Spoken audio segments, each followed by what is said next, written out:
Hello, and welcome back to my channel. If you're just stumbling on my video for the very first time, my name is Dorothy Shitanga and I'm a pharmacist living and practicing in Nigeria. If you're new here on this channel, you're very much welcome. And if you're a returning subscriber, I'd like to say thank you for sticking on to this family. Today's episode of Pharmatalk, I'm going to be talking about the tetracycline change in color that has left lots of people saying, look, there is a fake brand of tetracycline in circulation. So basically, tetracyclines are unstable here, especially when they are being exposed to certain conditions. And when they are exposed to these conditions, they tend to, experience a form of degradation reaction. So we'll just get our intro. When we come back, I'm going to be talking and explaining what happened in that video about the tetracycline, blah blah blah blah blah blah and blah blah. Just stay back and relax.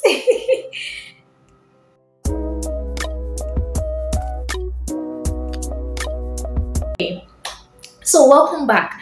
Tetracyclines basically, as the name implies, are antibiotics. They are antibacterials that are used in the treatment of, infections caused by gram-positive, gram-negative, forms of bacteria. They're basically broad spectrum because they can attack lots of, organisms. However, there has been a video trending about a brownish color looking tetracycline and with a smell like spices. According to the woman, she said it smelled like spices. So basically, this is it.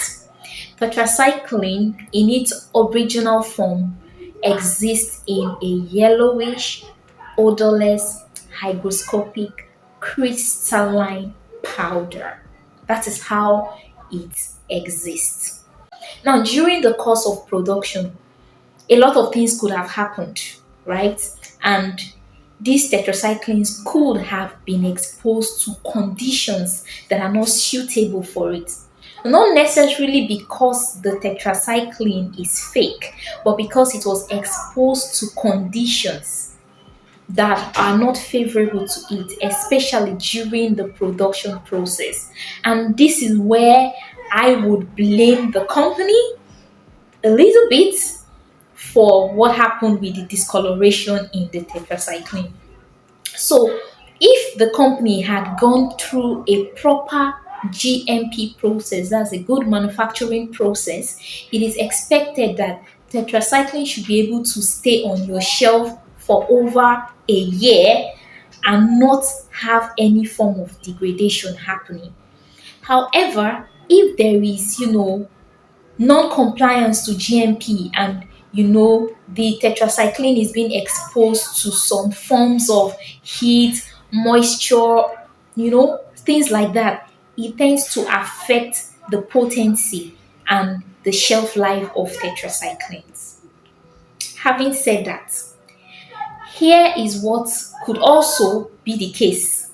It's also possible that the tetracycline went through proper GMP process from the manufacturer, but on getting to, say, the pharmacy store or the distribution store, that drug was not kept in the right condition.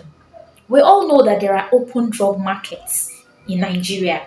If you go to places like I don't want to mention, but all of this, all those places, all those under bridge where they sell, all of these drugs. If you see the conditions in which these medications are being kept, I tell you, you would know that, look, you just have to be careful with where you make your purchase or where you buy your drugs from. And that is why it is recommended that if you must get any medication, please go to a registered pharmaceutical store to make your procurement. Hold on. Let me take you through a little chemistry of tetracyclines. Tetracycline will undergo a form of reaction known as the epimerization reaction. This reaction only occurs when tetracycline is being exposed to conditions such as heat, moisture, or sunlight.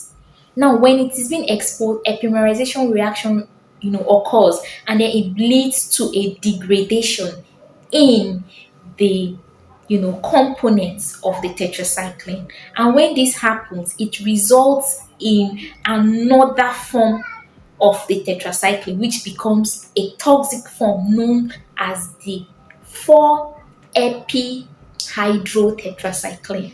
Now, this form of tetracycline is highly toxic. It is toxic. If you take this form of tetracycline, so imagine if that woman had swallowed that brownish looking tetracycline, she's obviously over time going to experience, some um, kidney toxicity.